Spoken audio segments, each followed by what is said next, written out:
Okay, so last time we were talking about distributed operating systems, kind of transitioning to kind of a network programming type stuff that we're going to do the second 8 weeks. So we reminded ourselves, how do we uniquely identify a running process on a individual computer on a single operating system? We said that's through a process ID. Every process ID, that's a unique program running on that computer. Great. Well, what if we have multiple computers, each running their own operating system, sitting somewhere? It could be on a local area network. It could, so maybe we have all those machines in there, each running individual operating systems, and we want to have programs talk to each other, inter-process communication. How do we uniquely identify a process across multiple machines? So then that got us into this discussion about the concept of a distributed operating system, where we maybe would have layers.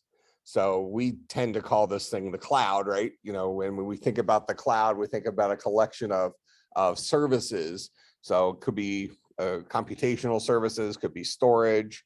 Storage is kind of where it started, but then it was, computational stuff. Now there's a lot of artificial intelligence specific services, machine learning type things, and they just keep adding new features. And if you kind of abstract and you say, well, really, aren't those features, isn't the idea of managing storage or the idea of managing computation power, aren't these kind of services provided by an operating system? I mean, they really are. It doesn't look like an operating system to us at a glance, right? Because it really looks like something that we're plugging into. We're just making our computer program talk to this almost, we think about like maybe an API or something like that. But it really is kind of providing services to us through these connecting pieces, not dissimilar to what we looked at the first 8 weeks when we were using the API of our operating system through these system calls to tell the OS to do stuff for us. Okay, so for a long time, this concept of a distributed operating system has been discussed, but it hasn't worked out. And kind of rolling back to that, why is that? If we draw a picture here, and I think hopefully the picture allows us to stumble upon what the real issue is.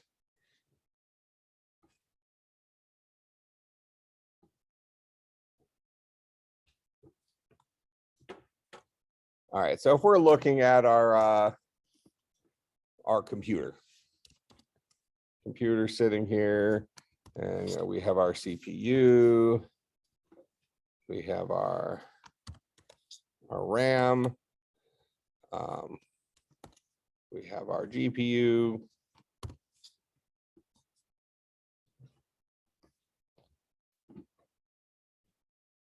all right, so we have all these individual pieces sitting in here. And we say this is what makes up a computer. We can probably add some stuff to this, but this is good enough for our example. Okay, then we have this OS layer.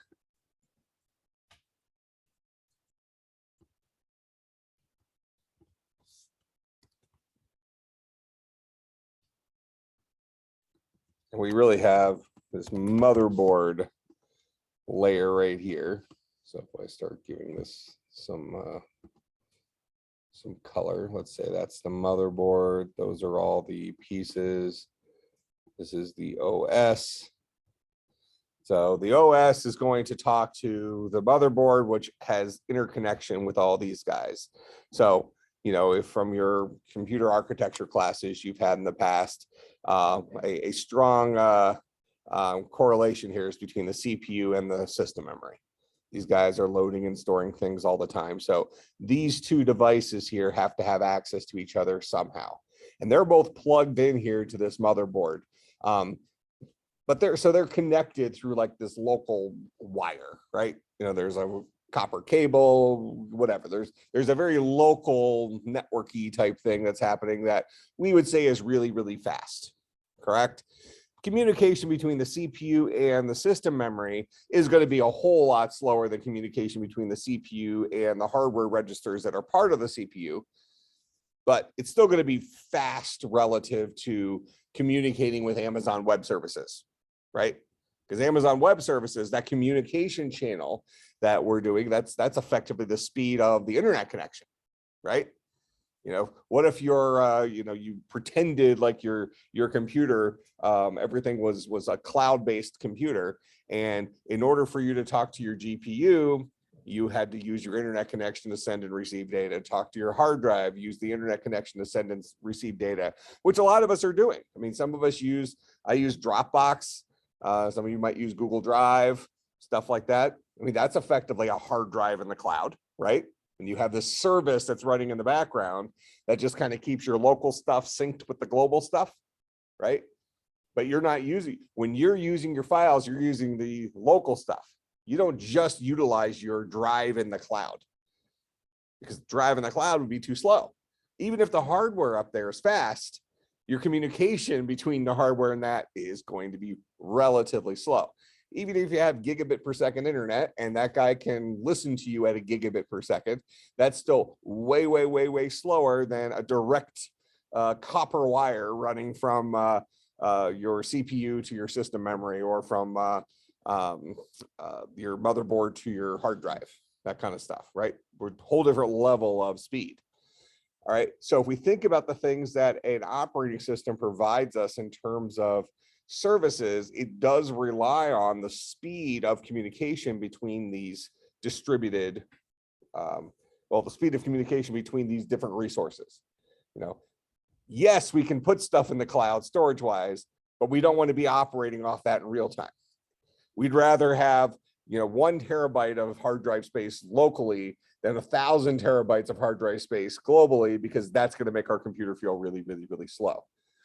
And for those of you who've ever gone through the local upgrade of having a computer that had a mechanical hard drive, what usually would be listed as an HDD, as opposed to, and then you upgrade it to a solid state drive, even if everything else remained the same, your computer felt orders of magnitude faster, because one of your slowest communication channels lives between your motherboard and the hard drive. Because mechanical hard drive requires this thing to physically spin, and that is slow. Solid state drives are much snappier than that, and that's something that the consumer actually will feel when they're using their computer.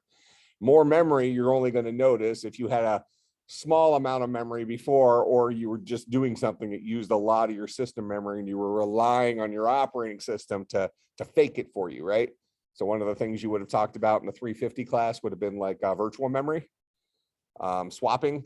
So like if you had 8 gigabytes of memory, yet whatever you were using your computer for was demanding 12, your operating system will kind of set up some hard drive space. And this is extra bad when it was mechanical hard drives instead of solid state drives. Your operating system will set aside some hard drive space and say, okay, in an emergency, we're going to treat you as memory. Okay, yes, you're way slower than the 8 gigabytes of memory that's over here, but it's better that than not allow the user to work to do it. And then when you talked about memory management aspects of your operating system, one of the jobs of the memory manager was load the stuff that you're most likely to use soon into real memory, because real memory is relatively fast, and kind of stage the things that you're less likely to use soon in that virtual memory, your fake memory on the hard drive, with the idea that when and if you need it, we'll just do this little switcheroo magic trick where we'll swap frames into it's paging in memory. We'll swap pages into real memory and put the other stuff back out in the hard drive. And yeah, maybe there's a little bit of a hiccup, but generally speaking, the user is always operating off of their system memory with a little bit of quick switcheroos going on in the background. But if your operating system is constantly having to switch stuff into real memory because you are out, you don't have the resources that you're requiring, your computer's going to feel really, really, really slow. So solid state solved a lot of those problems. If you've ever had an an upgrade from a mechanical hard drive to solid state, you would have recognized this. But even then, with all that stuff being local on your computer, it's still going to be relatively fast compared to even the fastest internet connection we have today. So one downside of this idea of a distributed operating system is, especially under the consideration that we're going to view that operating system as just like our current operating systems, the one layer that lives between us and the hardware. If all of our hardware was up there and we just had this little kind of, I think last time I probably said something like a dummy terminal or something. Yeah, so maybe a dumb terminal versus having a child OS. So I kind of was talking about like a Chromebook, which has very limited capabilities itself. So it really relies on cloud storage and stuff like that. And any sort of major computation, it would offload to the cloud, and it can just handle local stuff up to a point. So you probably wouldn't be playing Call of Duty on a Chromebook, even if you could somehow get it to launch through because Chromebooks, you can run a version of Linux, and then you can use WineX to emulate Windows games. There might be a world where you could try to launch Call of Duty on a Chromebook, which would be, I think, somewhat interesting. But I think it would be very fun just to see how poorly that would run. Actually, would be extra credit. All right, so we would call that a dumb terminal, kind of a really, really, really limited device that would get us plugged into the OS, as opposed to maybe what most of us have already been experiencing, where we have our own machines that run our own operating system, and then we do rely on some things outside of our operating system to talk to cloud stuff. Like I said, I use Dropbox. That's more of a backup plan for me. If I run into issues, or when I switch back and forth between two machines, I don't have to worry about some files being available here and other files being available there. That's just always on both of them because it's being synced. So it's more of a convenience thing rather than the performance part of it that I'm relying on. But anyway you cut it, so if we draw the picture here and we pretend that we have two of us running our own individual computers, whether we're sitting right next to each other or not, doesn't matter. Somewhere up here in the cloud, we might have additional services being provided. Let's just call this the cloud OS, whatever that is. Or if we want to call it the distributed OS, that's fine too. All right, so this is our computer that gives us a pool of resources up in the cloud that everybody can share. And maybe this distributed OS also does kind of the handoff, where if this user over here isn't fully using their CPU and this user needs some extra CPU horsepower, maybe this distributed OS offloads some of the work that this guy's trying to do to this guy and then sends them the information back. But still, we have to deal with, depending on the nature of the data, if you're doing video rendering or something like that, maybe that's okay, because video rendering is something that we expect to take time. And if you offload that off to something else, and then ultimately it's just downloading the rendered file, maybe the internet connection is good enough once you can get the CPU working on it, but it might take a little bit longer for it to start working on it because you got to get the data over there. But if you're looking for any sort of real-time stuff, like if you're going to play Call of Duty on this computer, or even actually here, we'll throw one more little twist in here, just to paint our picture. Let's call this Mac OS on this one. We'll call this guy Windows. And then let's give ourselves one more.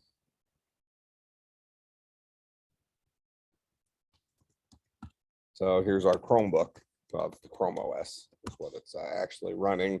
So the feeling would be that this guy would be way weaker than the GPU on these other ones, and so on and so forth. This is a very dumbed down computer, not a whole lot of capabilities.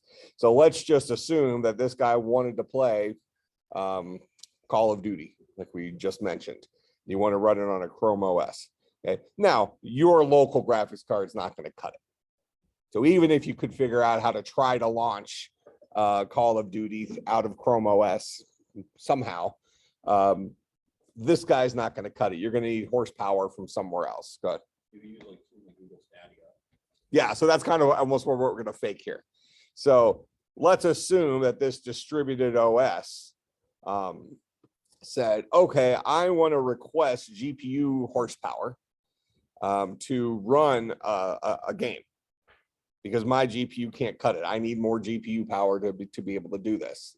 Well, this guy can say, okay, well, this computer over here, he's not using his GPU.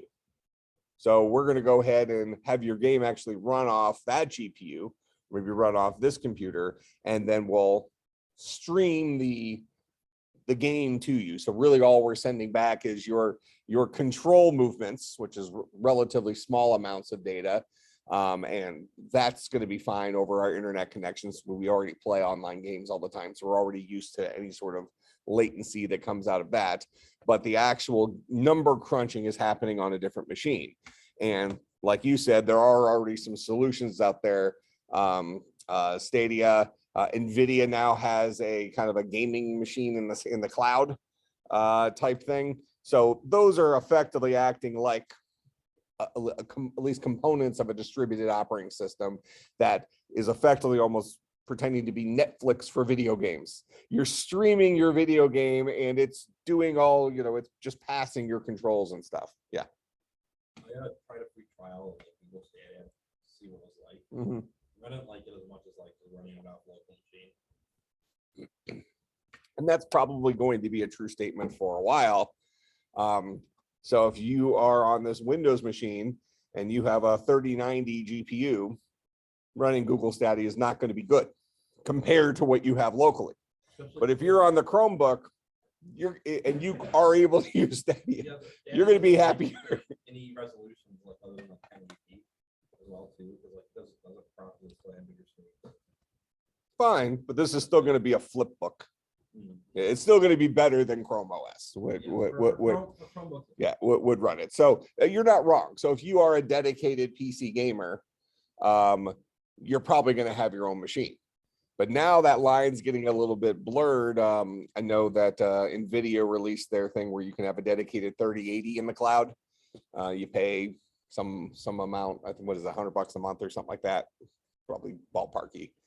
But you effectively have whatever the roughly latest greatest graphics card is living in the cloud, and you can play all your games. And as long as they have games pre-installed on it, as long as you have a license for that game, it'll let you play it, like links to your Steam library and stuff like that. You can play your games and it effectively streams it to you. So that's cool. It's kind of extra cool right now when you consider you can't get your hands on an NVIDIA 3080 graphics card unless you mortgage your house and you buy it on the now or even on the tertiary market. People buy them up when they first come out at retail, then they're selling it on the black market, and then people buy it there, then resell it again at an even higher price. It's terrible.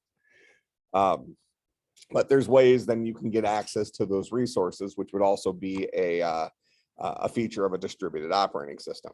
So we're already seeing those pieces of it, and the idea of streaming stuff to us where we're not actually maybe moving the data back, because moving huge amounts of data as the result of like number crunching. So like I mentioned, if you're doing like video rendering and you ultimately want the .mov file or something like that you just created, you ultimately want that on your computer.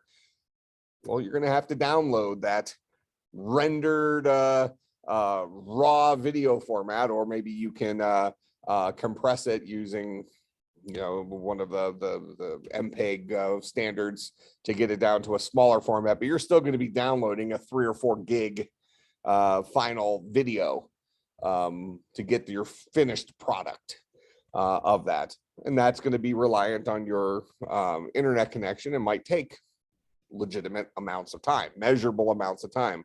What you're not going to be happy with is you're entirely relying on the OS in the cloud to do all your work. So that's where something like a dummy terminal maybe doesn't quite fly, unless you're able to digest the content you're offloading through streaming. So like video games, that might work okay for that, but for some other things, it's not all about gaming, some other things that might struggle with.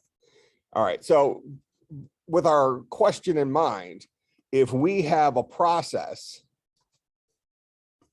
so let's just keep painting the picture here.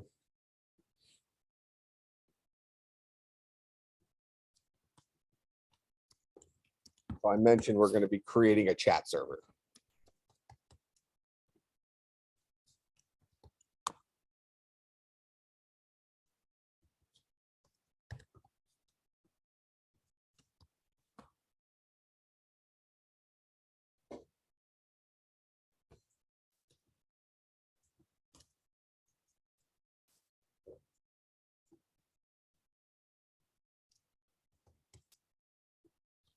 All right, so these computers here are each running our, so on my computer, I launched the chat server. So the chat server is going to have a local process ID on my computer. Then on your Windows machine, you're going to launch the chat client. And then I'm guessing you probably have a Chromebook. So because this whole thing of selling his CPU power, it just hasn't worked out. So okay, you're running oh, wait a minute. No, he called my code disgusting. You're running the Chromebook. You're off the hook on this one. Okay, so he's running the Chromebook, and we've created some kind of web version of our chat client on there. So his process ID will probably be the process ID of Chrome running on there. But each of our individual computers has a program running on it that has a unique process ID. But these two guys, whether they're going to directly communicate with each other or not, doesn't matter. By our setup here, both of them are going to need to communicate with this guy. So if this is process ID, let's just pretend like this is process ID 100 over here. And it really doesn't matter what these guys' process IDs are, but we'll throw it in there. So let's call this 200 and 225. All right, so those are the PIDs on each of those individual computers. Can this guy just say, I want to talk to process ID 100? Could we send a signal, the kill command to process ID 100? If we do that, where's it going to go? It's going to find whatever mysterious process ID 100 is over on this computer. You know, and maybe that's the, I don't know, Microsoft Word. So Microsoft Word's running on this machine. It happens to be process ID 100, even though process ID 100 on this other computer is our chat server. So we really want our chat client here to be able to talk to this guy, but he can't uniquely identify him just by process ID. There's already a process ID called 100 on this computer, completely different than this guy. So the overarching question is how do we uniquely identify this process that's running on this operating system on a completely different computer from this guy? What are the components that we need to uniquely identify a process somewhere in the world? Yeah.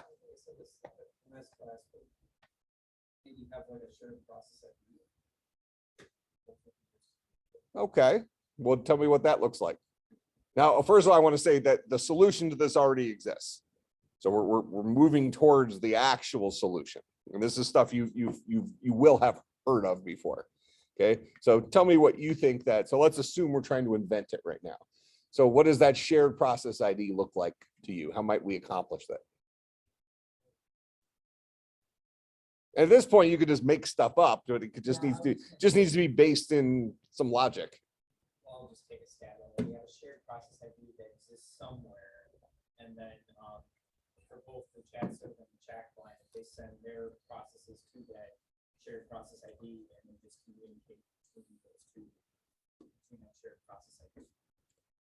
Okay, so maybe if we're going to leverage this distributed operating system, here, let's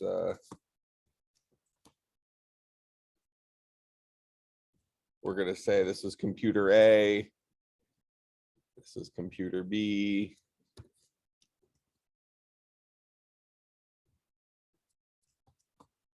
this is computer C.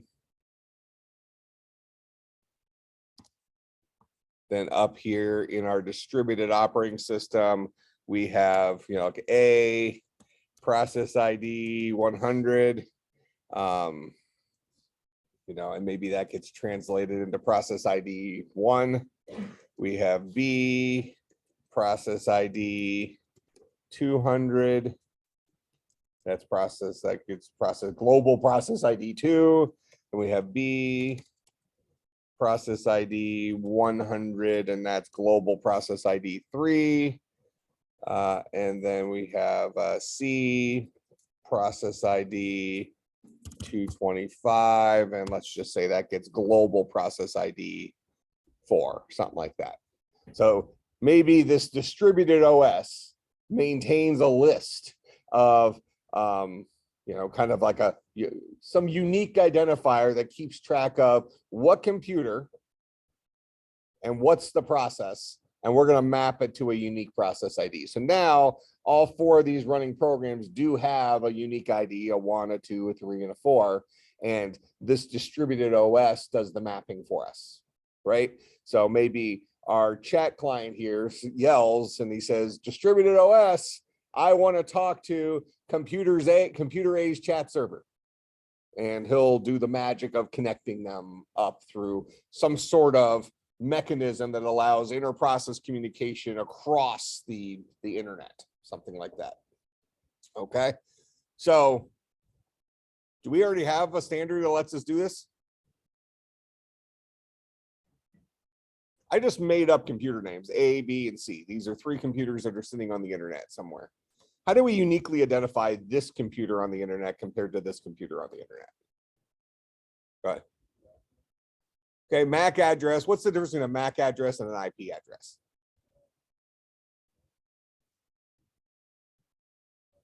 Okay, so every piece of network hardware has a unique MAC address. All right, what's an IP address? I'm giving away the answer a little bit, but this pushes us down the line.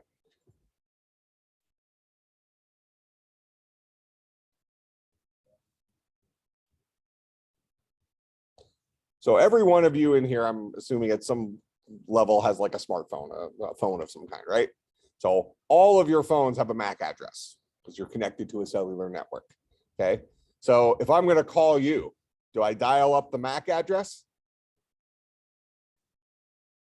I call your phone number, right?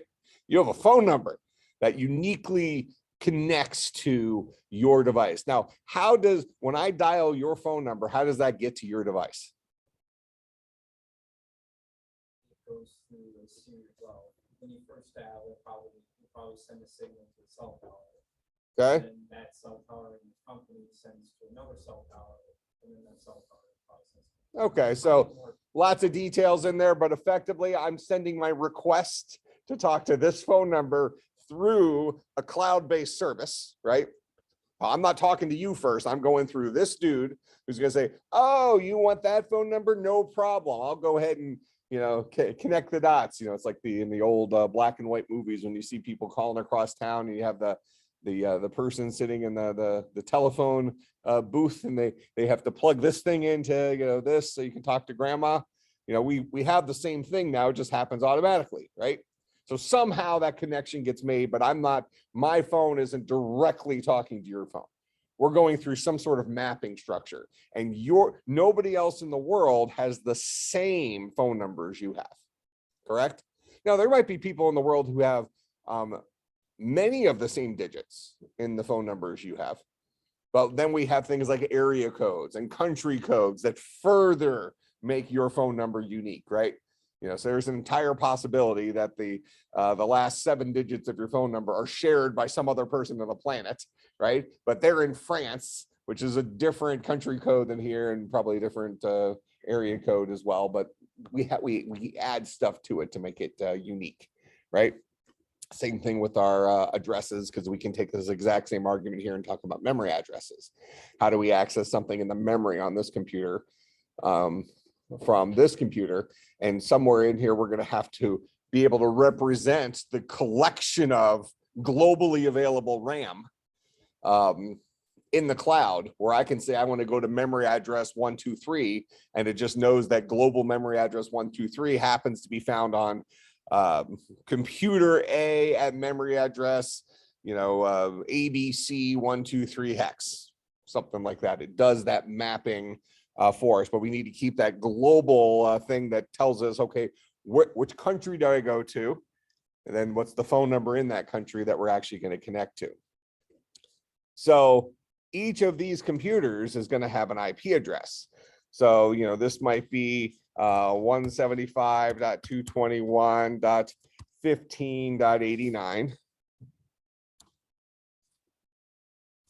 Okay, this guy might be let's go 197.13.208.41.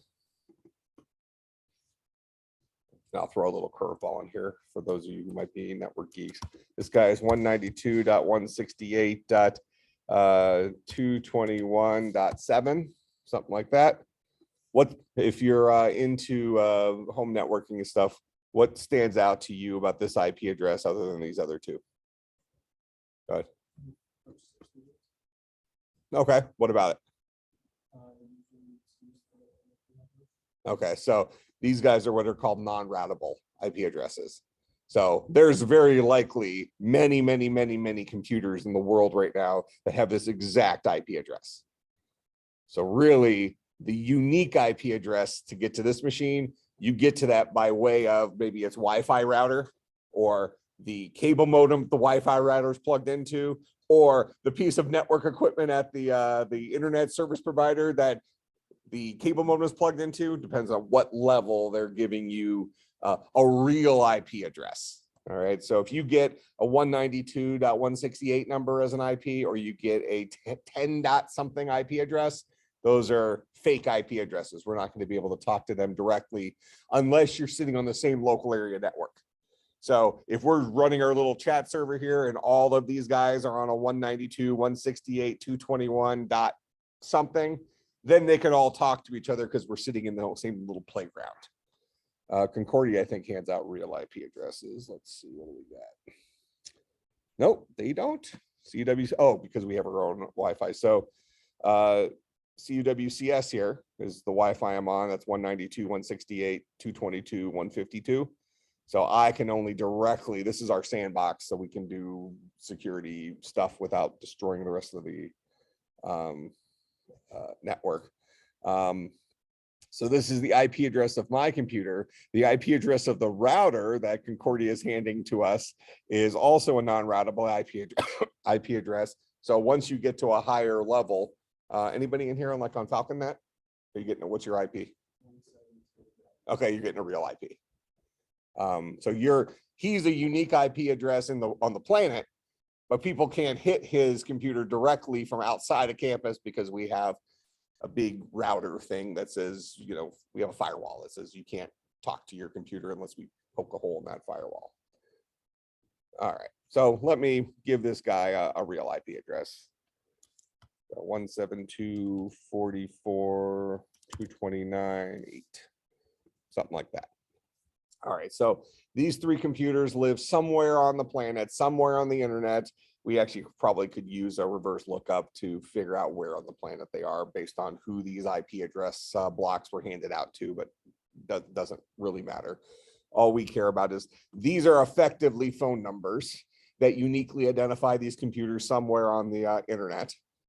Okay, so instead of computer A, it's 175.221.15.89. Just a little bit more Crazy name. All right. But we still need to have the ability to get to this process ID. So we want to, so you suggested maybe we create a network of global process IDs. Reasonable. It's not the way it works, but that's not a horrible approach. If we're going to rely on some sort of distributed operating system, then, and everybody who's, you know, everybody who's anybody to use the computing world has their OS plug into this distributed thing, and this distributed thing maintains a set of global process IDs for all processes that are running across all connected computers. I say that there actually is a technology called RMI, Remote Method Invocation, that would actually do something similar to what you're saying. You would write your software on this guy to advertise to the distributed OS that this guy can call a specific method over here remotely by some sort of unique identifier. So they kind of have to register with this global thing. So this example that you've given is a reality for some things. But right now we don't have a situation where everybody on the planet is all plugged into a global distributed OS. Many of us are partaking in some level of cloud computing stuff, right?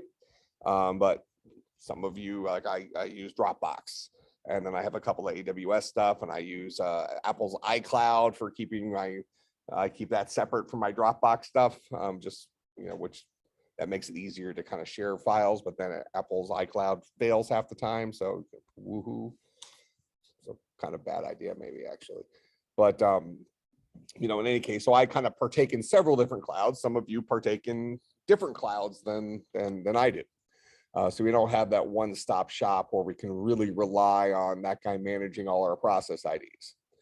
All right, so how do we uniquely identify these computers?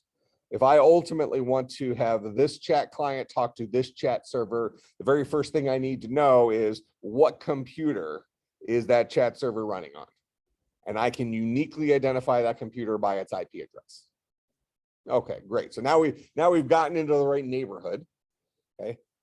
Further, how does this server, or how does this the chat server, this process, how does it make itself viewable to processes, not just on this computer, but processes on other computers? So if I somehow get into the right neighborhood, whether I started here or not, so, you know, maybe I'm you know, a whole nother process on this guy. So this is process 318 running on here, and it happens to be Microsoft Word as well. Okay, this guy, he knows about this IP address, but he also can just talk about the current computer he's on by saying localhost. Okay. I'm on the same computer as you're on, localhost. There's also an internal loopback IP address called it's 127.0.0.1. If you've ever seen one of those geeky t-shirts that says there's no place like 127.0.0.1, there's no place like home. That's what it, haha. So, but all those things mean the same thing. So this guy, to talk to the same computer you're on, you can just say localhost. But you can also talk to the same computer through the IP address directly. It's those are synonyms from that guy's perspective. So whether you're this program or you're this program, if you are talking to the computer that is at this IP address, you've uniquely identified that computer. Now you're in the right neighborhood, but how do you actually get to this chat server? How do you get to that process that's running on there? Go ahead. Yeah, port numbers. Okay, so we could, this is the difference between who's managing the unique processes. So in our first attempt, we're saying, okay, we're going to use this distributed OS to maintain all of these process IDs across the thing, and we're just going to give them uniqueness, as opposed to maybe this chat server says, okay, I'm going to go ahead and I'm going to, since I'm a server, I'm going to be serving stuff to other users, other processes. Maybe I go ahead and I listen on port 2222.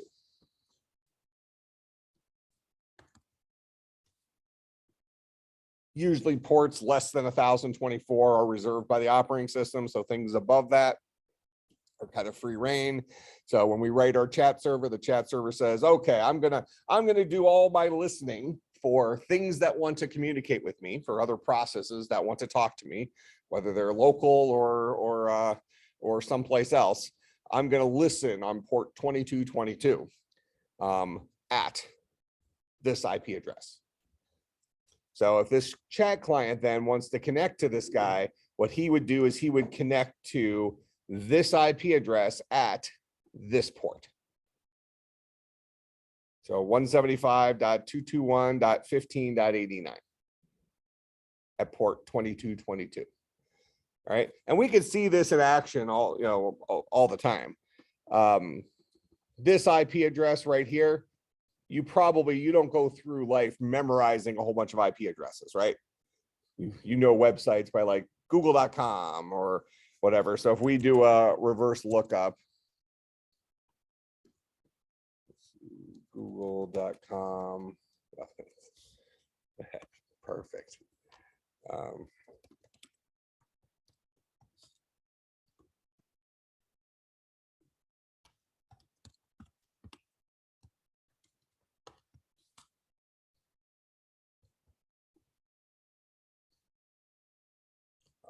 We need to go the other direction, so we need to do a who is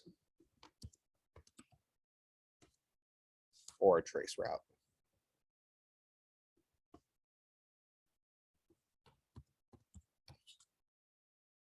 Actually, I want to do www.google.com.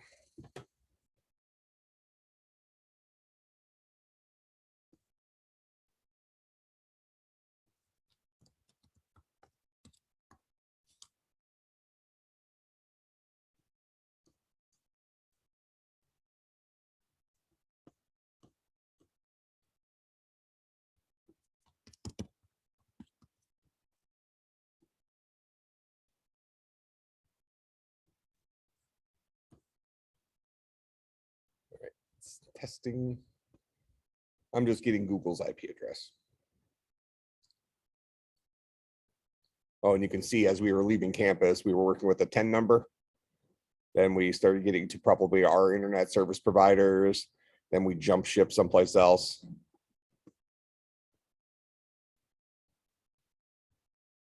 Actually, it's the other way. I'm on a 172, right? And this is in different countries. This is an IPv6 IP address. Let's just try one of these guys.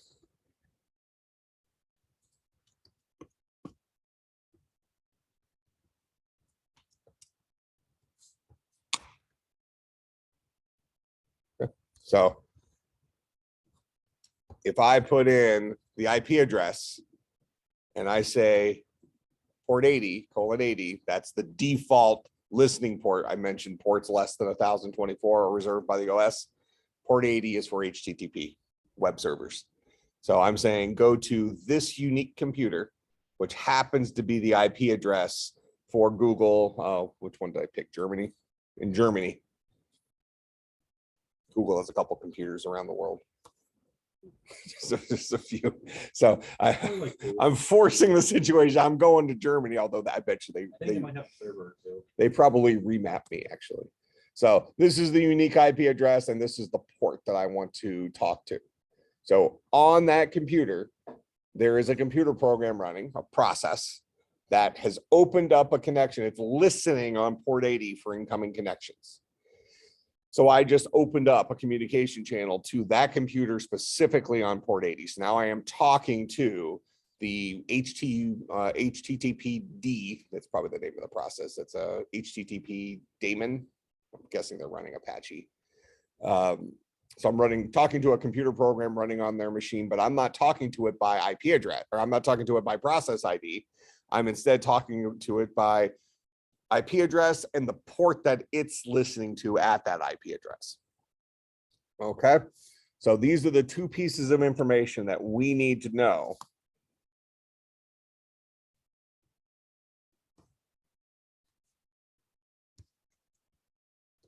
we'll call this network communication. Actually, I'm going to just call it socket communication. We need to know the IP address. And then we also need to know about the port number.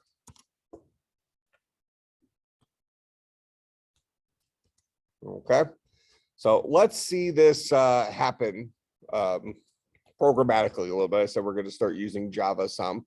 So we're going to go and look at the documentation for something called a server socket.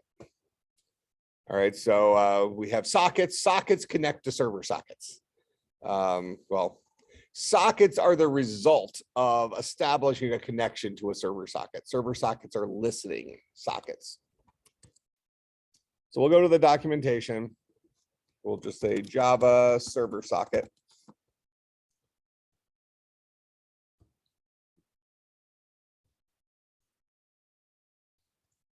All right, and we see here that the constructors for server socket, one of them says, port number. So I can create a server socket with a particular port number. What I'm going to go ahead and do is yes. Code. What do I have on here? I probably do. I got something. Yeah, Visual Studio Code. Look at that. Ha ha, ninja. Probably some weird app name for Mac, or you probably have to type out Visual Studio Code.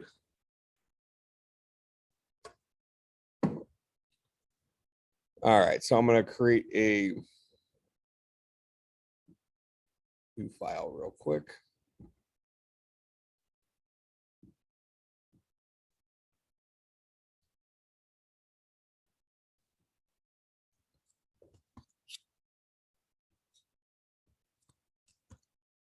Save this guy. We're going to put it in downloads. We're going to call it test. We're going to call it chat server. We're just going to work with this guy for a while. So chat server.java. That a little bit bigger. So, oh, ninja. All right, damage is done. We're going. We're going with it. I still can't.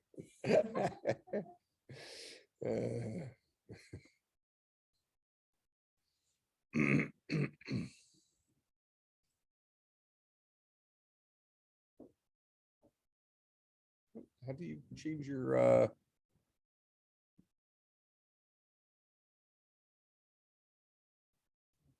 font? Editor font size.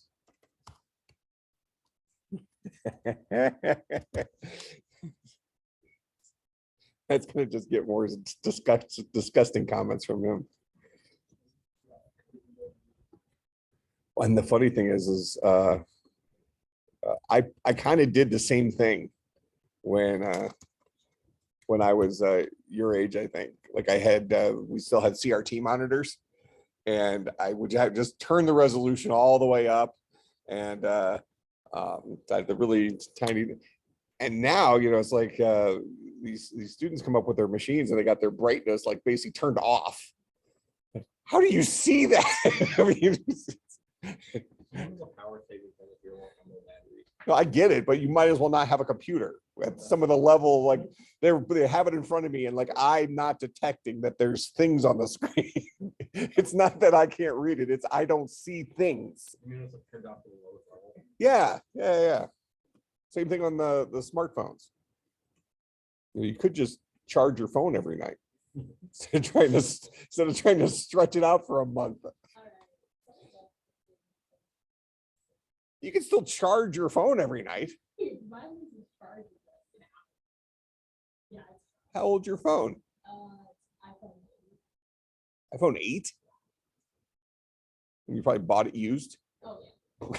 I just got this for like $200 and it's nice because I don't have to. You probably can't even replace the battery because nobody has the parts.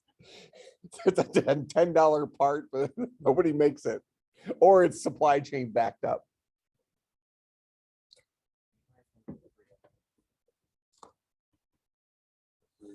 All right, so we're gonna say We'll say public class chat server, and actually this is a little ridiculous.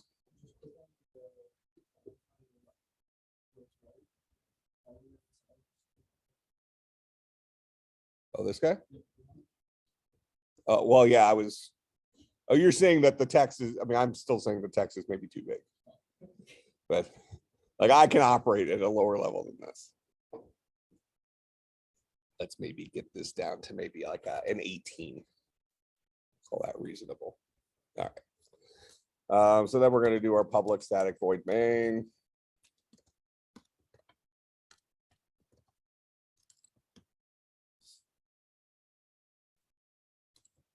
All right, so now what we want to do is we want to go ahead and create a server socket.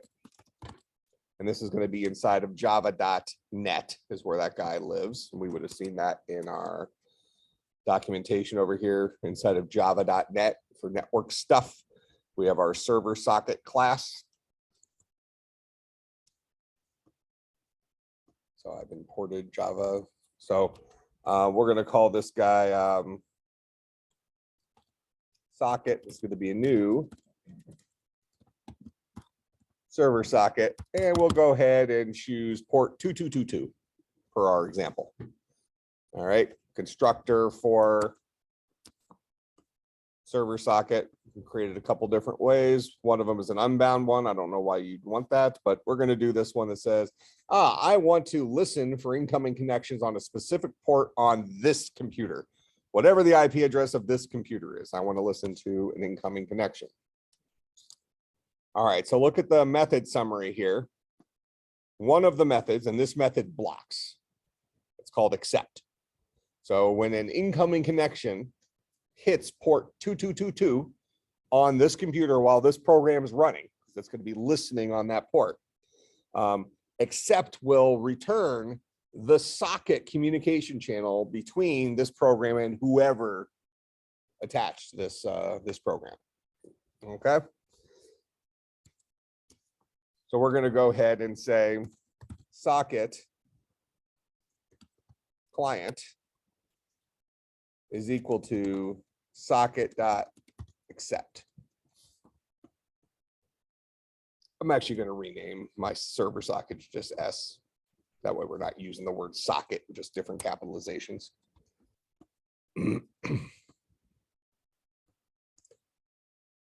Okay.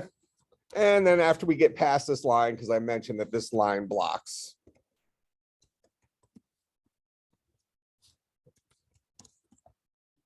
So system.out.println connection established.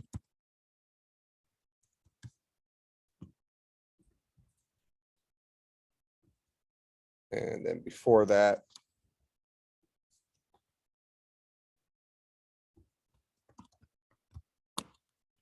listening for connection.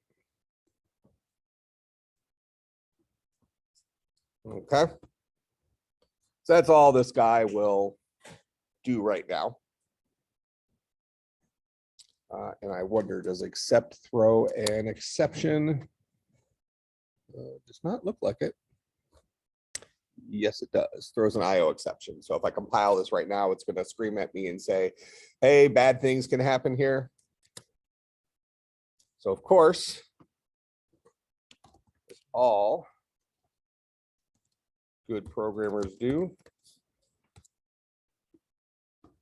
we will just have main throw that exception and say, yeah, it's gonna be fine. No problem. From Chapel yesterday is that, you know, he was talking about fixing his Model T car, and were you at Chapel yesterday? It was hilarious. He was working on some Model T car with his dad years ago, and you have all these old guys standing around, and you know, things like leaking oil. So don't worry about it. It does that. And so and that was like the whole thing with his sermon, was going through all that stuff. It was pretty funny. You know, even leaking oil all over the place. Like the only thing you need to worry about is when it stops leaking oil, because then you know you're out of oil. As long as it's leaking, you got oil left. All right. So let's go run this guy. So you really should surround this inside of a try catch and catch the potential bad exception, but I'm just going to have main throw it. So we'll still see the error message. So I'm going to open up a terminal.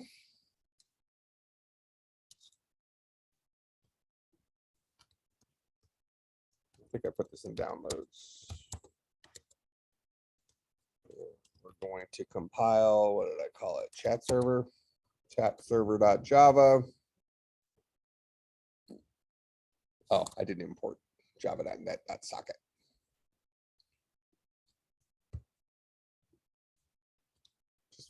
I get the whole java.net everything. Also great programming practice. Just you need one thing from the network library, just get it all. It'll be fine. All right, so now it compiles. So I'll go ahead and I'm going to run my chat server. So now it's listening for an incoming connection. All right. So now we'll just open up a second one for me. I need to. We'll do it in a separate tab. There we go. All right. So I still have my program over here running. It's listening for a connection. So now I'm going to go ahead and connect to my local computer on port 2222. So I'll Telnet, even though I didn't write another program yet, I'm just going to use a built-in program. So I'm going to Telnet localhost 2222. So it got connected to it. The program ended on the other end. We see here that listening for connection. Here's the connection was established. I didn't do anything with that socket, right? I just went ahead and just let the program end. So when that program ended, that socket got reclaimed. So that's why my connection was closed. All right, so we've now talked to our computer program over that. All right, so now we might want to write some stuff out to the user, maybe have some communication come out to this side. Let's go and look and see how do sockets work. So this guy gives me a socket. So sockets are going to have a input and an output stream associated with them.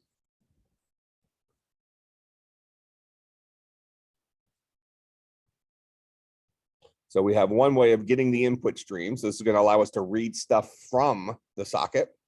And then we have the ability to get the output streams. That's going to give us the ability to write stuff out to the socket. So we go to output stream here. I think the thing I'm going to use is I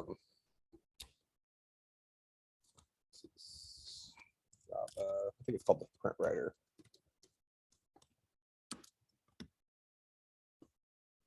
Just so it'll seem. So system.out is it's a print stream. So to build a print stream, I need an output stream. So I now have everything I need to build a print stream.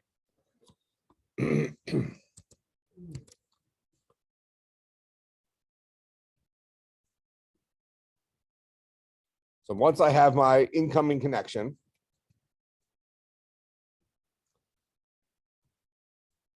I'll go ahead and say client output.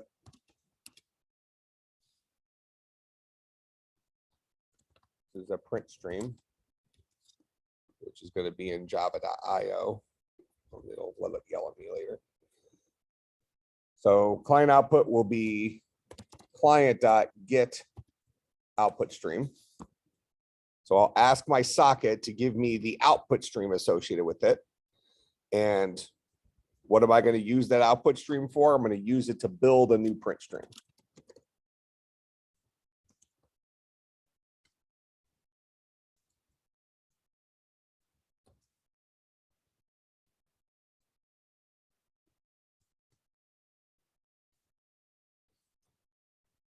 All right.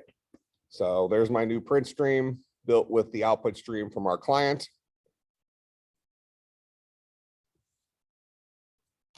So now I should be able to say client output .println. Ooh. Because we've been using print streams before, right? We say system.out.println. Well, system.out is a print stream. that's connected to our computer screen. Now I just built a different print stream that's connected to the output stream of this socket. Go ahead and save this. Compile and launch my program again.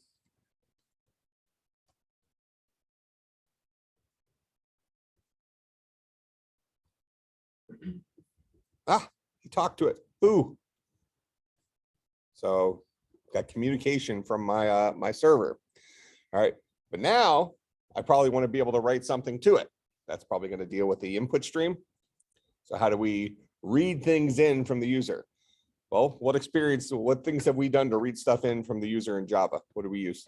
A bunch of different ways of doing it, but more recently, what class do you use to read IO, read input from a user in Java?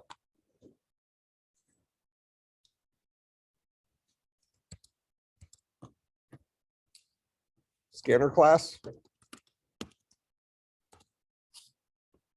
So typically what we've done is we've built scanner using system.in, which reads in from the keyboard, right? So when you build a scanner, the constructor for scanner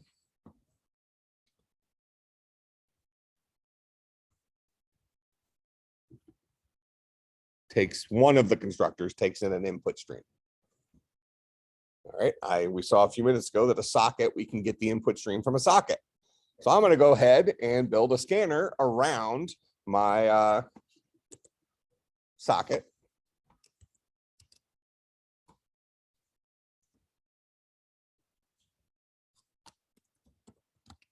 So we'll say scanner client input is equal to a new scanner built using client.get input stream.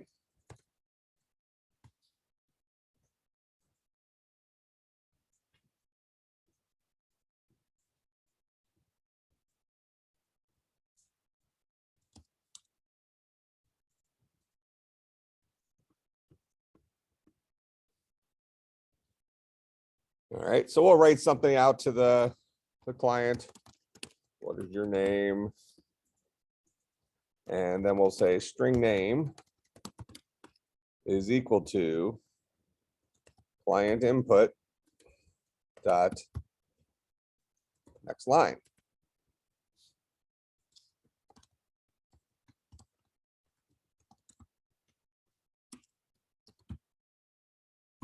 And then we'll spit out what we read in.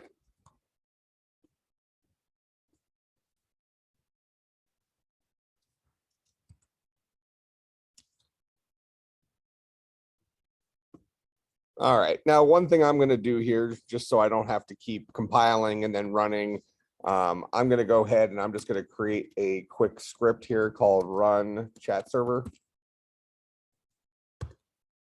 And inside here, I'm going to say javac chat server.java, and then I'm going to say java chat server. So just the two commands that I need to run my program. And then I'll just make that file executable. So now to run my chat server, I just run my little script there that'll automatically compile and run it. So I won't have to keep doing two separate commands. Yeah. Oh, because it's assumed to be, you only need to do it if you want it to run in a different, if you want to run it inside of a different shell, like if you want to run the C shell or TC shell or something like that. Otherwise, the default shell is bash.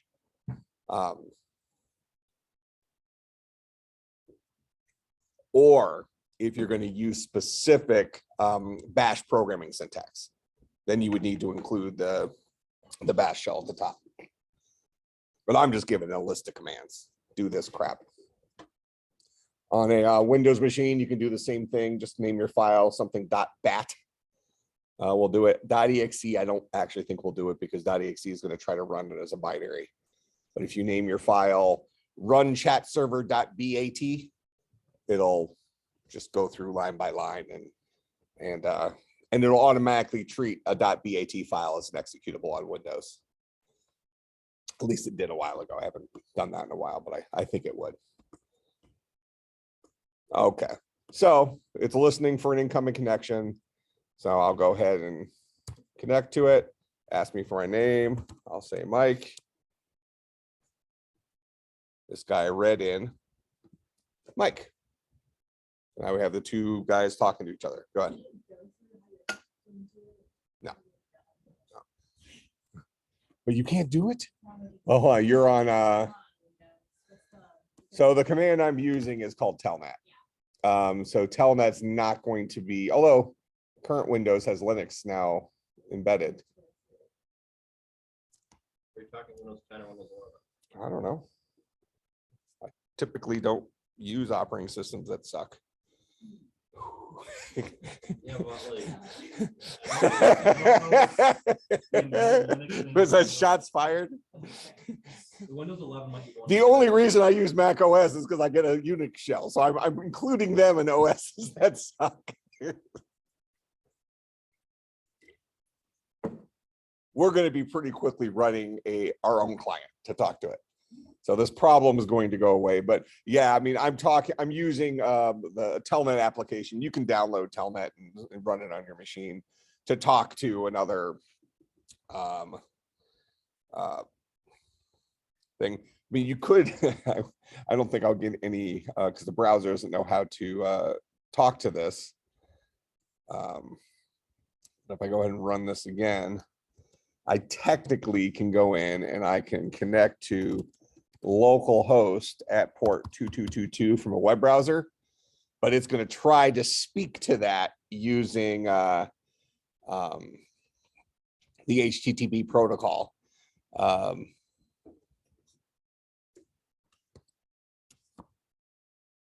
So we see here that a connection was established, and what it read in was some HTTP messaging stuff, because that's what the browser does. It speaks the language HTTP, so that's what it did. And the browser received that boo, or no, what, enter your name is what I currently say, but it didn't know what to do with that. The way HTTP works is, you know, the browser sends some stuff first, and then there's this back and forth communication.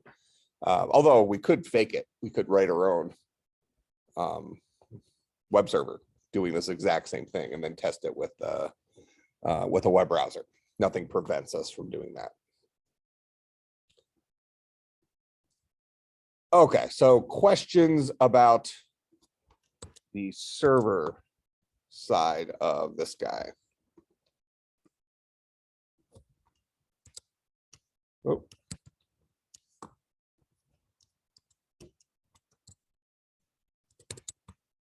So I'll put this code up here for now, then we'll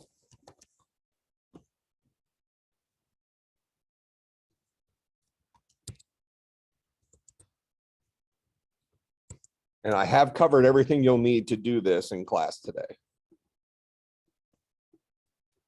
Homework. Write a chat client using Java that can communicate with the chat server I put up on Slack. Your chat client should establish a socket connection to the server and send the server, well, and read the enter your name message from the server, displaying it to the screen, proving it received it. Should then write a name back. And everything you're going to need to do this, we've already looked at it.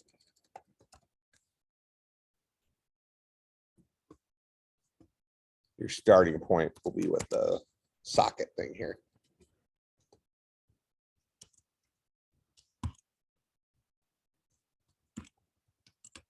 Submit a link to your code on GitHub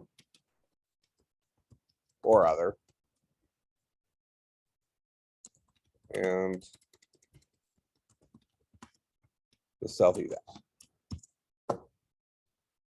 Make sense what I'm asking you to do? So you don't need to use Telnet. You're going to write your own client. It's not going to be that many lines of code, but it's going to make you prove that A, you followed what we did in class today, and B, you can read documentation for Java. All right. Questions, comments, concerns, bribes. I will see everybody on Tuesday.